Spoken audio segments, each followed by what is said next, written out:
Amém, graça e paz. Bom dia. Se não ligar, não funciona, né? Vamos lá. Muito bom estar com os irmãos. A gente está em vias de finalizar o congresso Conectados, uma iniciativa da Juventude e do Ministério Adolescer. E a principal ideia desse congresso é a ideia da conexão.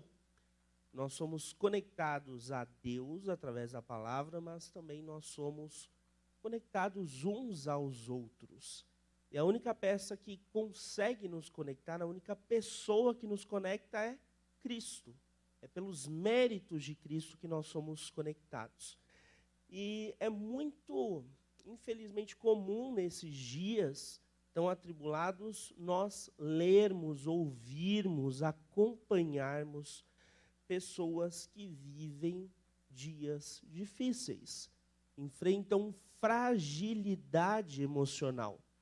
Nós temos visto dia após dia recordes de casos de depressão, ansiedade, pessoas que infelizmente tentam dar uma resposta definitiva a problemas que são temporários, com o caso, por exemplo, do suicídio.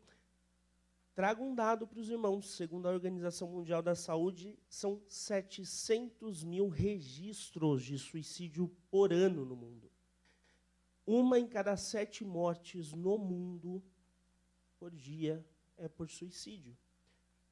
Nos Estados Unidos, a questão do suicídio cresceu 8% entre 2021 e 2022, entre os homens.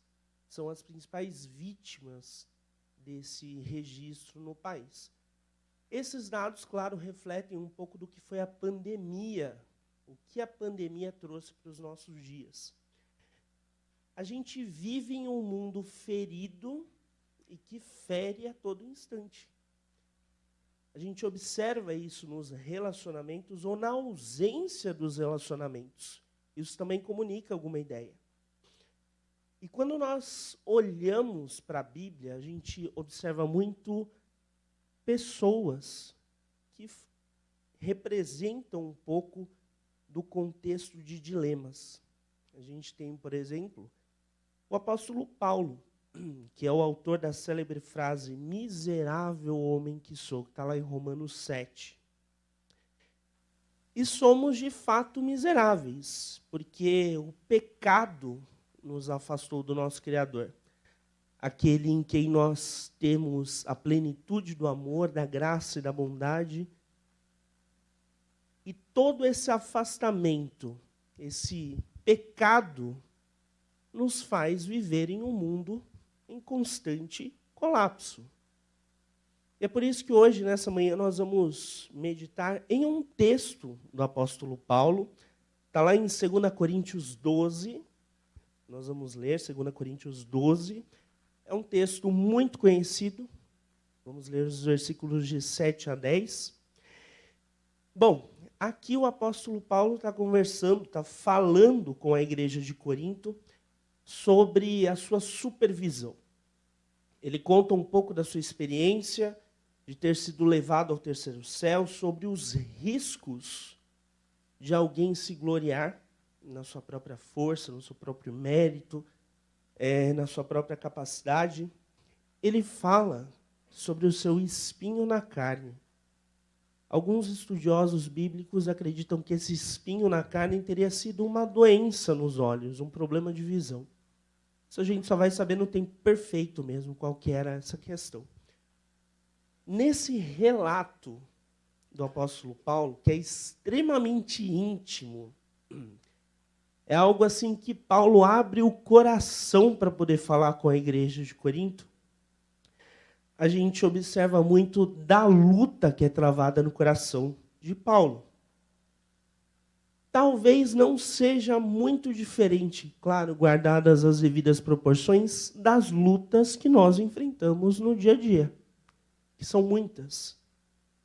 Então eu convido os irmãos a lerem comigo 2 Coríntios 12, de 7 a 10. Diz assim: para impedir que eu me exaltasse por causa da grandeza dessas revelações, foi-me dado um espinho na carne, o mensageiro de Satanás, para me atormentar. 3 vezes roguei ao Senhor que o tirasse de mim. Mas ele me disse: minha graça é suficiente para você, pois o meu poder se aperfeiçoa na fraqueza. Portanto, eu me gloriarei ainda mais alegremente em minhas fraquezas, para que o poder de Cristo repouse em mim. Por isso, por amor de Cristo, regozijo-me nas fraquezas, nos insultos, nas necessidades, nas perseguições, nas angústias. Pois quando sou fraco, é que sou forte. Senhor Deus Pai, querido e Deus bendito, nós estamos aqui, Senhor, mais uma vez, rendidos aos Teus pés, Senhor, para que nós possamos aprender da Tua palavra, ouvir aquilo que o Senhor quer dizer a nós, que o Teu Santo Espírito, Senhor, haja em nosso meio, nos dê convencimento de pecado, nos dê convencimento de mudança, que nós tenhamos a nossa mente transformada. De dia em dia, Senhor, de glória em glória, que nós sejamos trabalhados pelo Teu Santo Espírito. Que o Senhor encontre em nós terra fértil para poder trabalhar. Muda, Senhor, os nossos corações, nos dê olhos, ouvidos e corações atentos ao que o Senhor quer nos comunicar.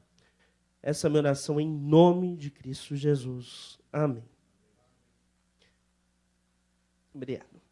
Bom, quando nós vemos aqui a carta de Paulo aos Coríntios, a gente consegue ver o amor de Paulo, claro, nas entrelinhas, porque Paulo também exorta e passa a cinta, de certa forma, na igreja, mas a gente vê o amor e o carinho que Paulo tem pelos coríntios. Era uma igreja repleta de problemas. A gente vê ali nos escritos paulinos que era uma igreja com imoralidade sexual, com problemas de divisão, com problemas de comunhão. Não é muito diferente da realidade da igreja cristã no mundo hoje.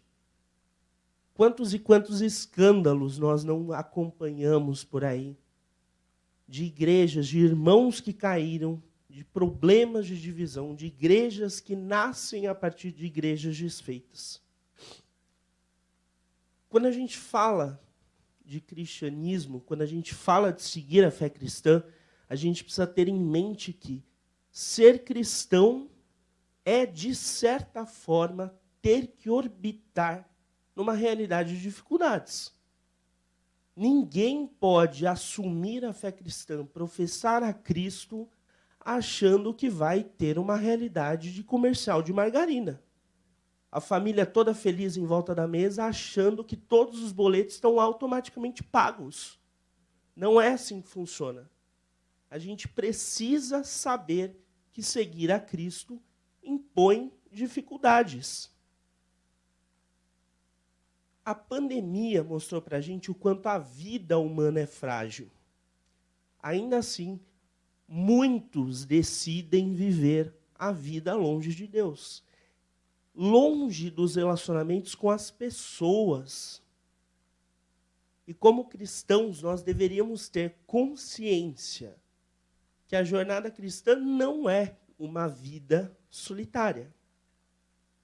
Paulo se preocupava muito com essa questão da unidade, da comunhão das pessoas, da realidade daquela igreja.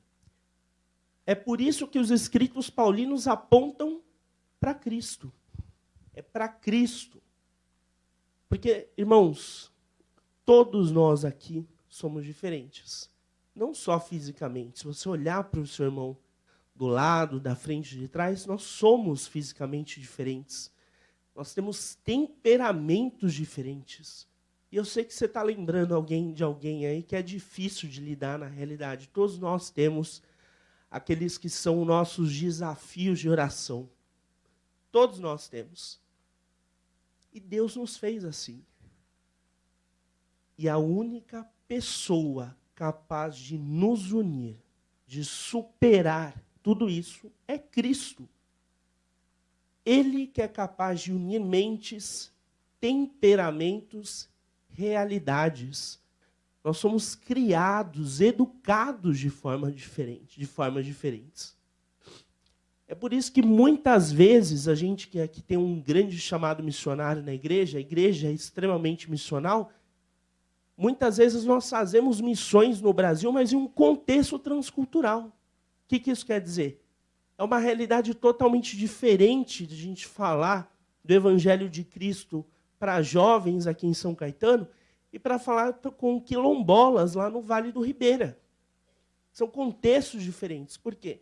São educações diferentes. São formações diferentes. Eu acho muito importante a questão dos grupos de afinidades e projetos desenvolvidos para se trabalhar com o evangelismo, desde que a iniciativa seja cristocêntrica. A gente, infelizmente, vê iniciativas por aí que estão centradas em egos, em pessoas. E essas iniciativas, elas, sem Cristo, estão fadadas ao fracasso. Apenas quando se tem a firmeza de estar em Cristo, é que esses projetos têm a maturidade necessária para que possam ser levados adiante. Quando eu vejo esse texto do apóstolo Paulo, eu vejo um Paulo extremamente maduro. Olha a maturidade de Paulo ao dizer que ele foi enviado um mensageiro de Satanás. E que por 3 vezes ele pediu a Deus para que fosse tirado. Eu não sei você, mas eu sei quais são os meus dilemas e qual é o meu mensageiro de Satanás e o que eu tenho pedido e o que eu tenho falado com Deus. Mas você pode pensar no desânimo que talvez você já tenha tido em frente desse dilema, que não é tirado na sua vida, que você precisa conviver com essa dificuldade. E Paulo, ainda assim, diante desse contexto, orando, pedindo a Deus que aquilo fosse tirado, Paulo, um homem usado por Deus, grande autor, aí, um dos responsáveis pela maior parte dos textos do Novo Testamento, mensageiro do Evangelho, ele reflete, de certa forma, as incertezas que nós temos, ou às quais nós estamos sujeitos. Aos olhos daqueles que defendem a chamada teologia da prosperidade, né, que se você segue a Deus, se você tem uma vida com Deus, automaticamente você está sujeito à riqueza, à boa saúde, a bons relacionamentos. Aos olhos desses, Paulo tinha algum problema, faltava fé. Porque nada explica isso, segundo a visão deles. E Paulo estava com o seu dilema, com o seu espinho na carne. Acontece que esse pensamento da teologia da prosperidade é um pensamento sem sentido, sem respaldo bíblico. Olha Paulo e olha os dilemas pelos quais ele passou. Se a gente vê os textos paulinos, a gente observa Paulo sofrendo em todos os contextos, seja de forma física ou moral. E não é à toa que ele disse lá em Gálatas, capítulo 6, versículo 17, um texto que resume a trajetória paulina. Resume o ministério de Paulo. Diz assim: que ninguém me perturbe, pois trago em meu corpo as marcas de Jesus. Ainda assim, carregando as marcas de Jesus no corpo, Paulo esteve sujeito a dificuldades. E isso me entristece quando eu vejo no contexto da igreja cristã em geral, muitos líderes ou muitas pessoas menosprezando a dor das outras. Líderes que não se dispõem pessoas que não se dispõem a entender a dificuldade difícil pela qual a ovelha passa. Cada um aqui é um mundo de problemas à parte, que enfrenta as suas dificuldades. Quando nós olhamos para a Bíblia, nós encontramos personagens que tinham seus dilemas e os seus conflitos. Além de Paulo, que eu citei aqui, eu falo do Davi, do rei Davi. Olha, Davi sofreu, enfrentou perseguição, foi perseguido pelo próprio filho. E aí, diante do contexto de perseguição de Absalão, por exemplo, Davi escreveu lindos salmos. Salmo 70, por exemplo, é um exemplo disso. E ali no Salmo 70, Davi declara toda a sua confiança e a sua esperança em Deus. Além de Davi, temos Elias. Quanto Deus trabalhou no coração de Elias em relação à esperança, confiança, provisão. Irmãos, nos foi dado o privilégio, como igreja de Cristo. Mas essa contribuição, esse privilégio, não deve passar pela compreensão do meu problema apenas, mas pela compreensão do problema dos outros também. É por isso que nós temos que ter empatia, nós temos que entender o outro. E aí eu vejo a realidade, e acho que os irmãos também, da igreja como um todo, e a questão do acolhimento, o aconselhamento, aquele andar junto com alguém, como pontos de grande desafio para a igreja dos nossos dias. Que a gente vive em uma sociedade individualista, onde todo o nosso mundo está na tela do celular. Tudo que a gente precisa fazer, a gente resolve com o aparelho que está na palma das nossas mãos. A gente não precisa nem ir ao banco mais. E era lá que muitos conversavam na fila do caixa. Nem isso mais a gente faz. Como entender o relacionamento e as interações sociais a partir disso? Quantas vezes nós dedicamos tempo em falar com algum irmão da igreja, algum irmão que nós conhecemos, com algum colega de trabalho, e ainda a gente está nessa realidade do trabalho remoto, além das demandas de trabalho, já parou para dedicar um tempo para conversar com alguém sobre algum problema? É sobre isso que a gente está falando. As pessoas têm os seus problemas. Nós temos os nossos problemas. Quantas vezes nessa semana nós paramos para falar sobre isso? Com alguém para refletir sobre os nossos? Existem muitas coisas que nos diferenciam do pessoal que está no mundo, mas a principal delas, a melhor delas é o amor.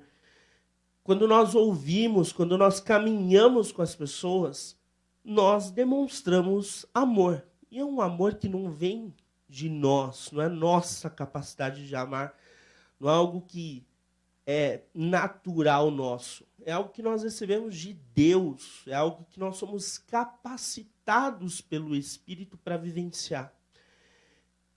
E o amor nos aponta o quanto nós devemos ser intencionais nos nossos relacionamentos.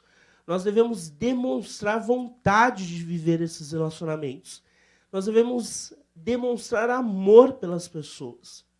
E o amor muitas vezes passa pela paciência.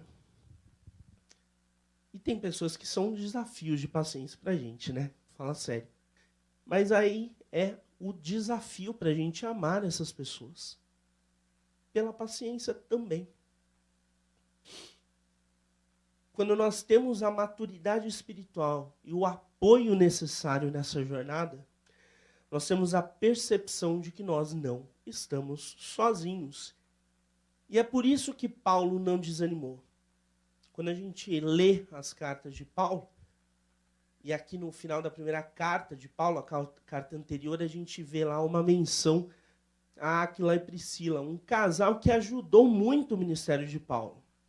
Mas nas outras cartas de Paulo nós vemos menção a outros irmãos que foram fundamentais na jornada de Paulo, com todos os seus desafios. Diante do problema, muitos se levantam, vão embora e tentam fechar a porta da sua relação com Deus. Paulo não fez isso.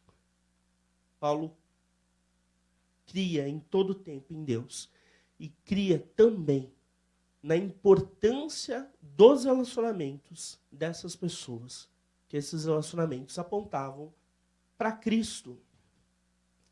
Como conhecedores da palavra, e todos os domingos e às quartas-feiras, nós viemos à igreja, nós lemos a palavra diariamente, pelo menos é isso que se espera de cristãos, e a vida cristã cresce a partir de uma vida devocional. Nós temos o dever de replicar esse amor que nós conhecemos e que nós recebemos.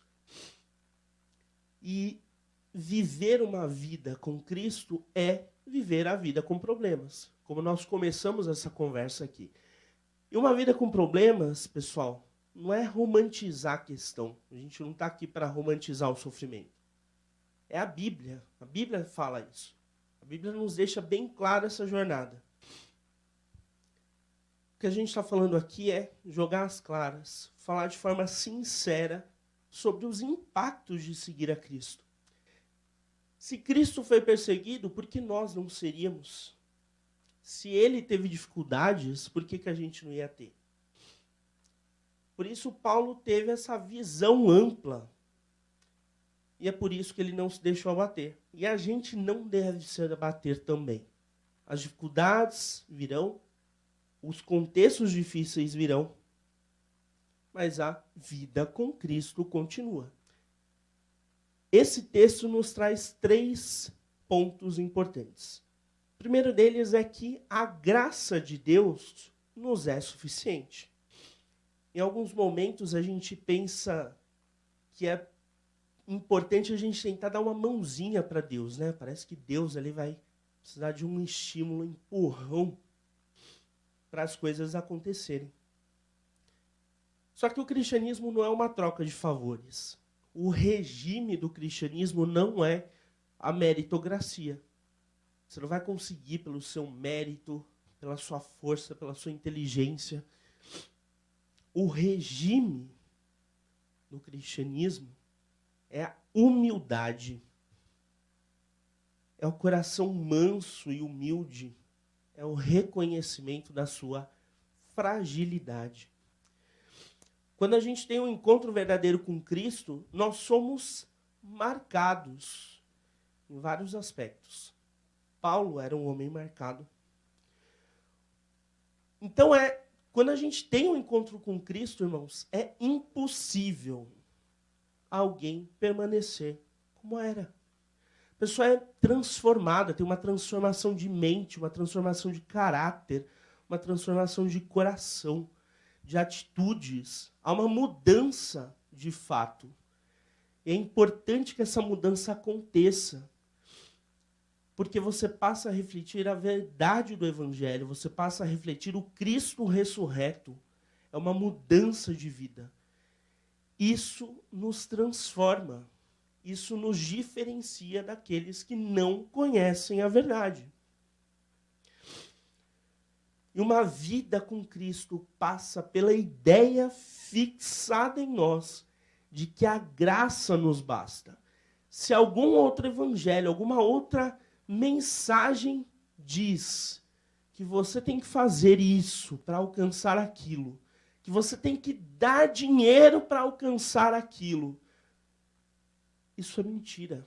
A verdade do Evangelho nos diz que a graça de Deus nos basta.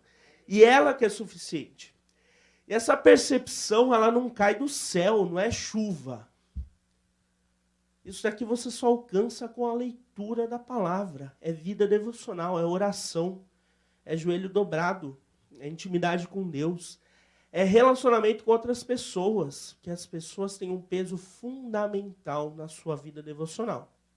Talvez você não perceba, talvez você não dê valor, e esse é um problema coletivo dos cristãos, não é só natural seu não, tá? Então fique tranquilo. Mas é um ponto que nós devemos observar. As pessoas são fundamentais para o nosso crescimento espiritual, porque elas têm impacto na nossa vida devocional. E nesse caminhar com Deus, a nossa fraqueza é apontada e a grandeza de Deus é manifestada. O poder, a honra, a glória do Senhor são evidenciadas quando nós fechamos os nossos olhos e abrimos o nosso coração para dizer a Deus: Senhor, eu não consigo, eu não sei o que fazer. A porta está fechada, eu não sei para onde ir. As circunstâncias me dão medo. Me ajuda. Deus ama coração sincero. Eu imagino que para vocês também tenha sido difícil, como foi para mim lidar com muitas perdas nesses últimos anos. Mas eu agradeço muito a Deus pelos irmãos que Ele me colocou pelo caminho para poder lidar com isso. Como esses irmãos foram importantes e são importantes. Mandar uma mensagem dizendo: olha, eu estou orando por você. Alguns separarem tempo, investirem tempo de oração, perguntarem como eu estou, como a minha família está.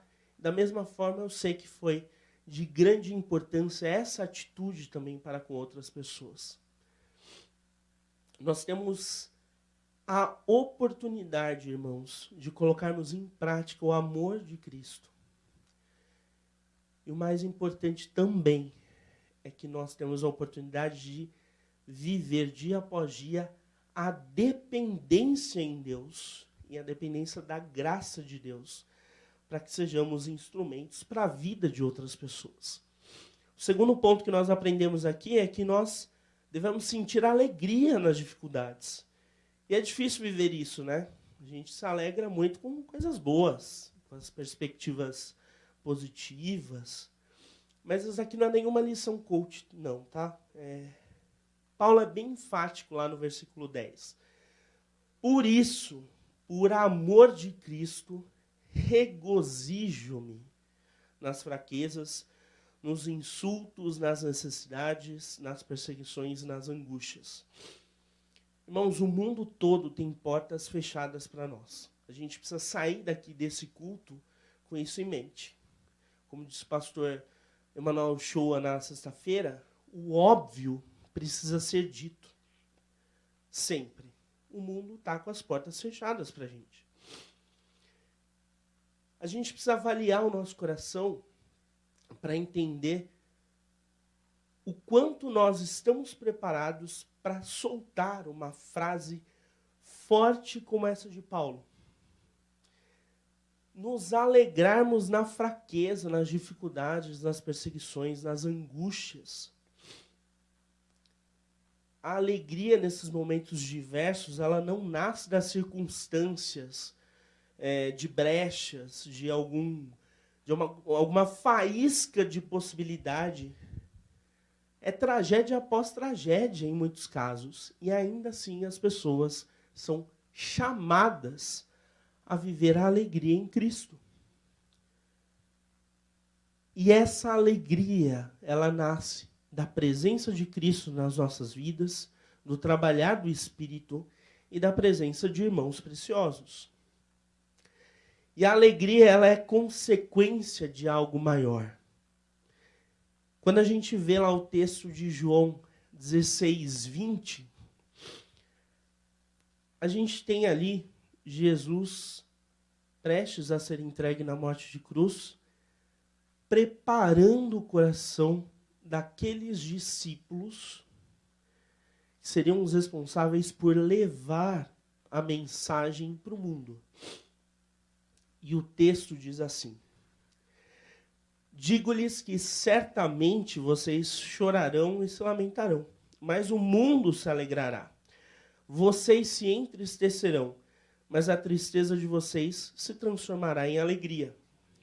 Então a gente vive nesse cenário de dificuldades, de incertezas, mas de esperança. E não é uma esperança qualquer. É a esperança suprema. Esperança em Cristo. Diante disso, irmãos, a gente é convidado a pensar nesses últimos meses, anos. Quantas vezes nós vimos alguém entristecido, alguém em silêncio, e nós paramos e investimos tempo em querer saber pelo que aquela pessoa passava. Quantas vezes nós nos dispusemos a ser o ombro amigo de alguém, para entender a circunstância pela qual ela passa? Existe sobre a nossa vida, irmãos, um padrão ético e moral muito diferente do padrão do mundo. E esse padrão moral, ele é construído à medida do caráter de Cristo. Então, a nota de corte, aí para quem corre atrás do vestibular, a nota de corte é altíssima. E é por isso que, dia após dia, nós somos trabalhados no nosso caráter, à medida do caráter de Cristo. E aí nós chegamos ao terceiro e último ponto. Paulo nos ensina que nossa força não é nossa. Quando tudo caminha bem, é muito fácil a gente se alegrar, viver uma vida de sorrisos. Mas aí o versículo 10, ele finaliza assim: pois quando eu sou fraco, é que eu sou forte. Deus trabalha nas nossas vidas a partir de corações humildes, de sinceridade de coração. E essa conjunção aí coordenativa pois, ela arremata a ideia apresentada por Paulo anteriormente, que é a do regozijo que nasce em meio às dificuldades. Regozijo, alegria, de sentir prazer em algo. E aí traz uma explicação. É porque quando eu sou fraco, vulnerável, rendido a Deus, é que Ele tem atuação, poder, a graça e o amor dele, o poder são evidenciados através da minha vida. E aí, como cristãos, a nossa oração deveria ser: Senhor, renova em mim um coração sincero, um coração manso, à disposição em trabalhar, em servir, em ser um ombro amigo. Muitos que são detentores de conhecimento, aí, conhecimento bíblico, conhecimento do mundo, leem muito, são muito bem instruídos. Muitas vezes essas pessoas se esquecem do básico. Serviço. E no nosso contexto, tendo a percepção do nosso chamado, adoração a Deus. A gente nunca pode esquecer disso, porque nós fomos chamados para isso. Nós somos chamados para um propósito de servir e de adorar a Deus. Então, o estado natural de quem teme a Deus é estar de joelhos aos pés da cruz. Esse ato representa disposição, quebrantamento, intencionalidade e, sobretudo, o amor de Deus. Caminhando para o nosso final, diante de tudo isso que foi exposto, a gente é chamado para valorizar o que está ao nosso redor. Porque a gente não sabe quando que as pessoas que estão ao nosso redor, elas vão ser promovidas aos céus. Quando elas vão partir. Deus nos presenteia com pessoas e também nos apresenta os nossos desafios de oração. E é por isso que todos os dias nós devemos orar pelas pessoas. Nós devemos orar uns pelos outros. Nós temos os cultos de quarta-feira, uma oportunidade de nós orarmos juntos uns pelos outros, presencialmente. Diante de tudo isso, nós, nesses 3 pontos, entendemos que apenas em Deus nós compreendemos que a graça é suficiente. A graça dele nos basta, que nós podemos nos alegrar nas tristezas e que sozinhos nós não somos nada, nós não conseguimos, nós não temos força, porque a nossa força vem do Senhor. Então, que nós busquemos, em meio às dificuldades, a alegria de fazer parte do reino de Deus, de vivenciar essa mensagem que nós recebemos, de entender a plenitude da palavra, através da palavra e dos nossos relacionamentos. Que nós sejamos, irmãos, desafiados e que nós saiamos daqui incomodados. Que a gente peça ao Senhor que nos revele pessoas por quem nós devemos orar. E que nós oremos por nós também, para que o Senhor nos revele quais são os pontos principais que nós devemos tratar com Ele. E ao longo da semana, que a gente possa perseverar na oração, pedindo a Deus que nos revele. E nos revele pessoas com quem nós devemos orar. E que nós possamos nos comprometer em ouvir, em falar, em ler a Bíblia juntos, em orar junto com essas pessoas. Que nós sejamos esses instrumentos, irmãos, nas mãos do Senhor, para confortar, para fortalecer, para apoiar, para estimular. Nós temos um chamado, o chamado de servir e de adorar a Deus, de múltiplas formas. Olha a grandiosidade e a plenitude do reino, que já existe e ainda não. Olha essa dualidade. Mas nós já vivemos o reino. E é por isso que é o nosso dever comunicar o reino. Comunicar com as palavras, como nós fazemos com as nossas ações missionárias, evangelísticas, mas comunicar também com as nossas atitudes, quando nós nos dispomos a orar com alguém, a ouvir alguém, a apoiar alguém. Que nós saiamos daqui com essa mentalidade, essa compreensão, e que o Senhor faça essa mensagem germinar, florescer, frutificar no nosso coração. Amém? Amém? Senhor Deus, Pai querido, que o Teu Santo Espírito possa completar essa mensagem, Pai, que nós sejamos fortalecidos apenas em Ti, Pai. Que o Senhor renove o nosso coração, que haja sinceridade e humildade no nosso coração. Que nós sejamos, Senhor, intencionais por ação do Teu Santo Espírito, chamados a compreender, a amar, a suportar, a ter paciência uns com os outros. Que o Teu Santo Espírito, Senhor, nos una, que o nome de Cristo, Senhor, seja o nosso ponto de conexão e que nós estejamos conectados a Ti e conectados uns aos outros. Essa é a minha oração em nome de Cristo Jesus. Amém. Amém, irmãos. Deus abençoe grandemente.